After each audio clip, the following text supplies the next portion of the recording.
Hi everyone, this is Miss Anna from the Eldersburg branch. Welcome to another STEM program. And today we actually have a special guest. Caitlin from Liberty High School is going to teach us about civil engineering through building a spaghetti stick bridge. And this is going to be a super fun activity. Caitlin's put together a great video. She's going to be a fantastic guest speaker. But you should have picked up some craft kits from the library earlier this week.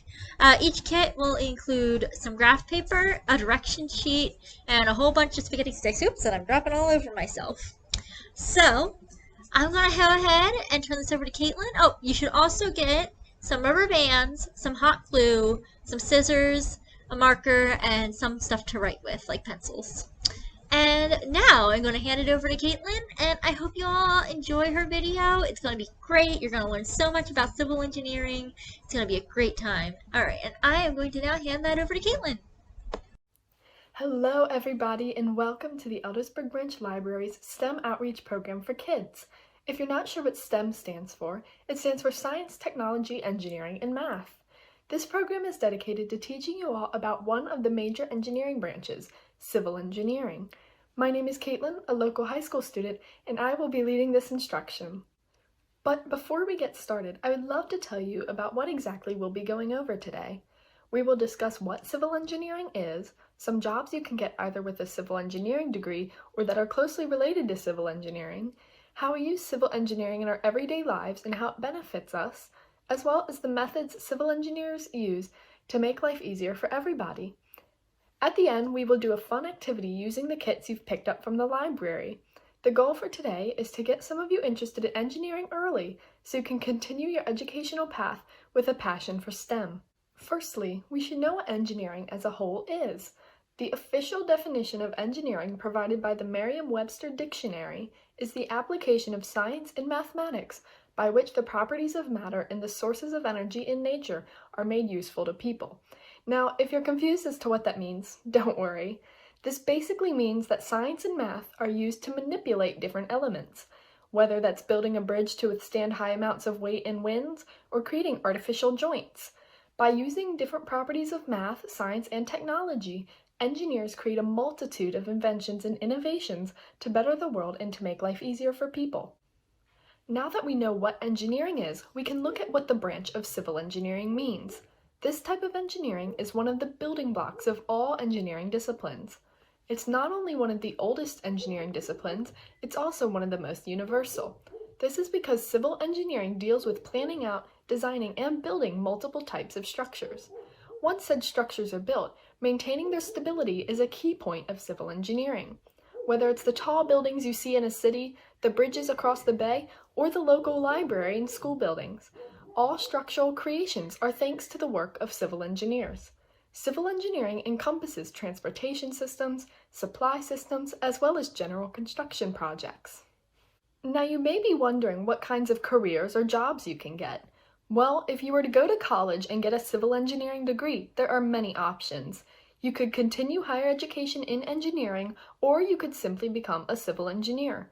However, if you don't want to become a civil engineer, you can find a similar career path. Some include a construction assistant or manager, where you can be a leader of a construction site and oversee everything going on. Another option for those who like working with nature would be an environmentalist or environmental engineer. This means you would work to protect nature and educate others on why it's important to keep our Earth healthy. Similarly, a geotechnical engineer also works with nature.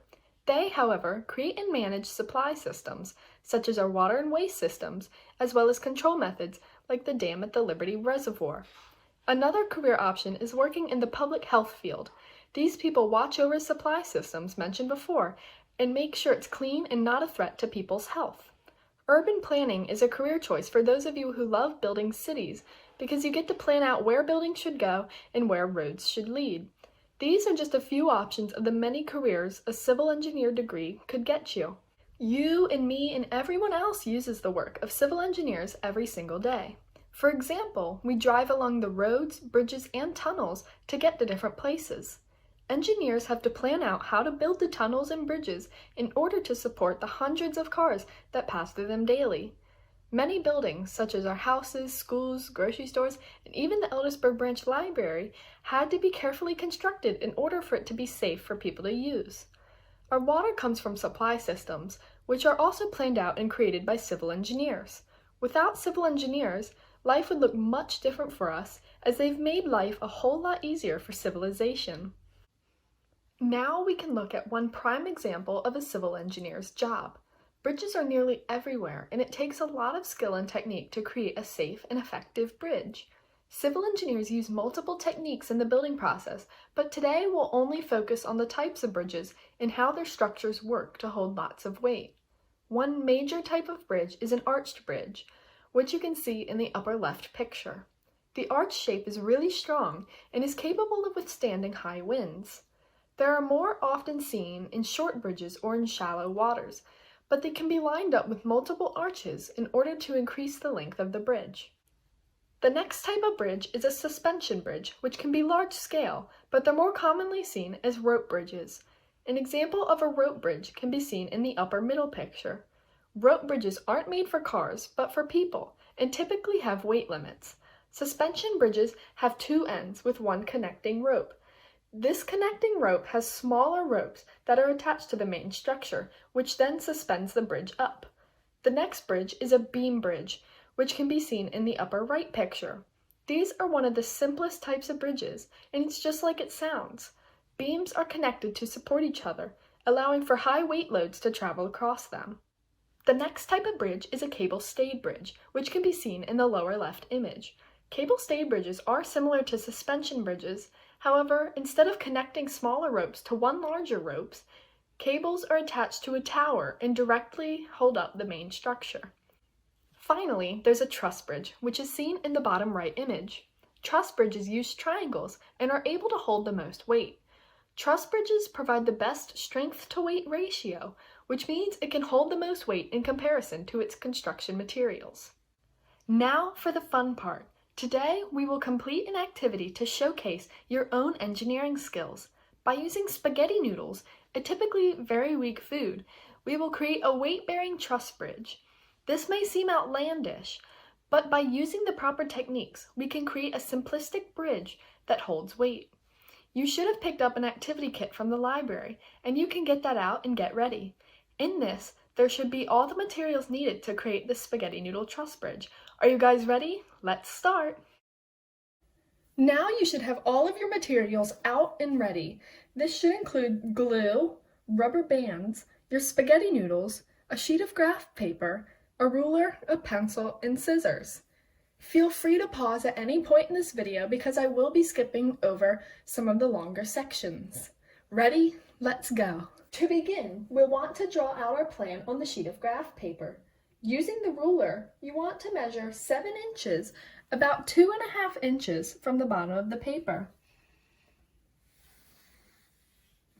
Like so. Then, you want to make 2 vertical 3-inch lines connecting from this line.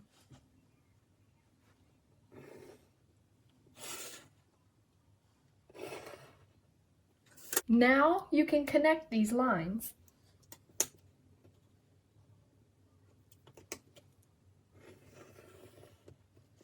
This next part can be tricky, so bear with me. You need to take your ruler and make a 45-degree angle. This can connect the boxes diagonally. And then you need to make a 2-inch line and repeat for both sides.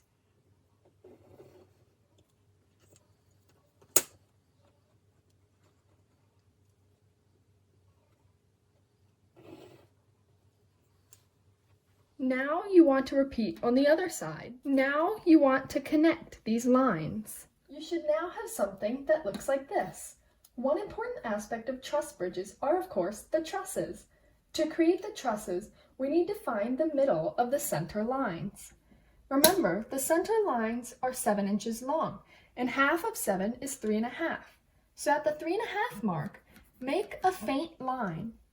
Now you want to make your ruler vertical and follow the guidelines on the graph paper and mark that spot on the outer line. Next, you want to find the center of this dot and this outer corner. These should be 2 inches long, and half of 2 is 1. So again, make a faint line and find that dot coordinating with the line. And you want to repeat for this side. So again, half of 2 is 1. Make a faint line and go on the other inner line and create a dot. You should now have a triangle of dots. Now you want to take your ruler and connect this outer corner with the first dot, like so. And then you want to connect these 2 dots.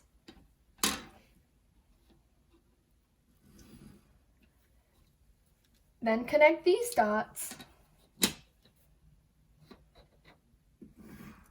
And finally, connect this dot with this outer corner.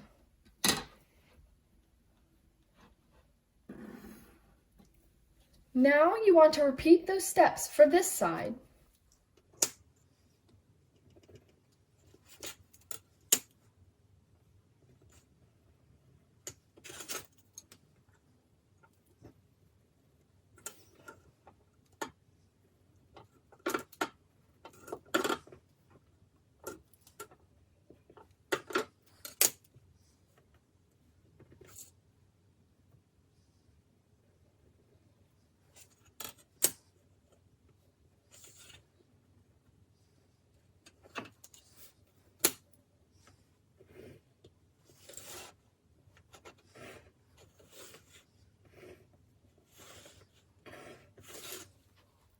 Now you want to go into the center rectangle and go to the outer lines.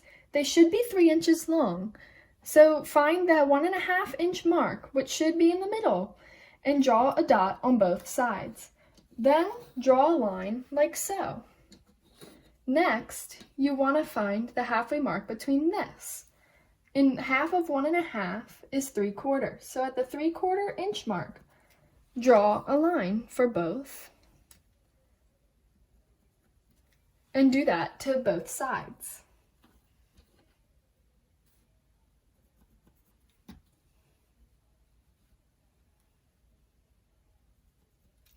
Now you want to connect these dots. It should now look like this. Then you want to take these dots that we had from earlier and connect them this way. And you want to repeat halfway this way, halfway this way, and then halfway between each of those lines. Now it should be split into eighths vertically and quarters horizontally. This will add support to the weight that will be put into the bridge. Now we're ready to begin cutting spaghetti.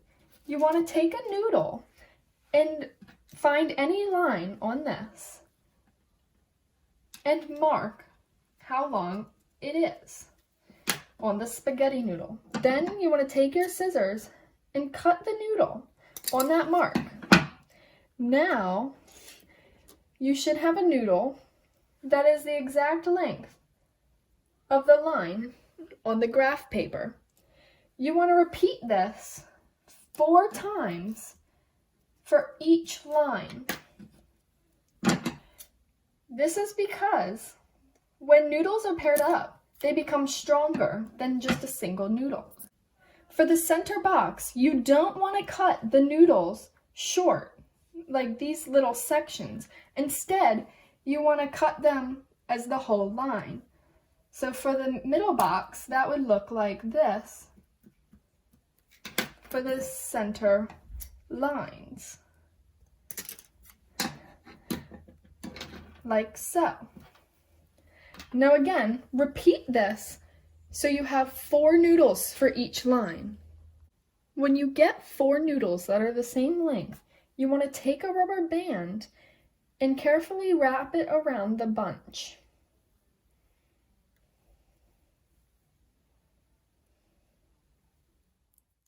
Now, with parental supervision, you should place a dab of glue on each end and wait for it to dry.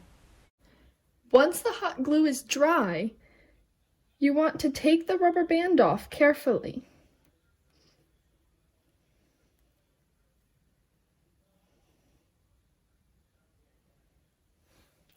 Then you should have a bunch of noodles. Now once you have all your bunches of spaghetti, you want to line them up back over the grid and glue them in place.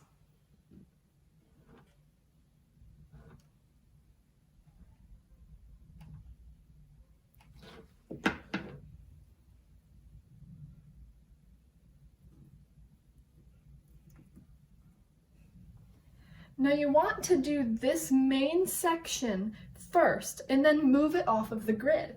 Then you want to do the sides separately. Once you have the main grid and the sides, it's time to remove them and put them together. When attaching the sides to the base, make sure to hold it vertically.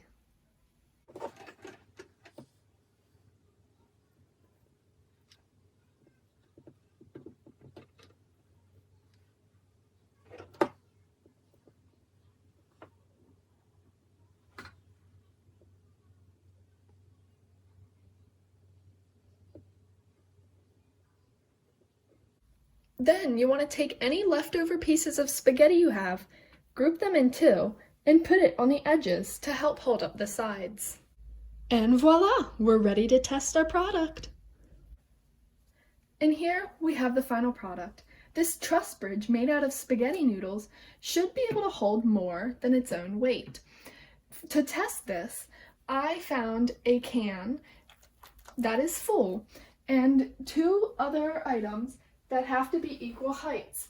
I found two identical cans. And here we go. By using basic civil engineering techniques, we were able to manipulate spaghetti noodles, which are very weak, into holding up a heavy can. I hope you had fun doing this experiment, and I hope you look deeper into civil engineering. Congratulations, you did it! I hope you all had fun learning about civil engineering. This is just one small aspect of engineering as a whole, and an even smaller aspect of STEM. Even if you don't seem to like this particular field, I strongly encourage you to continue looking into STEM, whether it's science, technology, math, or a different engineering discipline. Please be on the lookout for future STEAM outreach programs through the Eldersburg Branch Library. Thank you all so much for joining us today. Bye!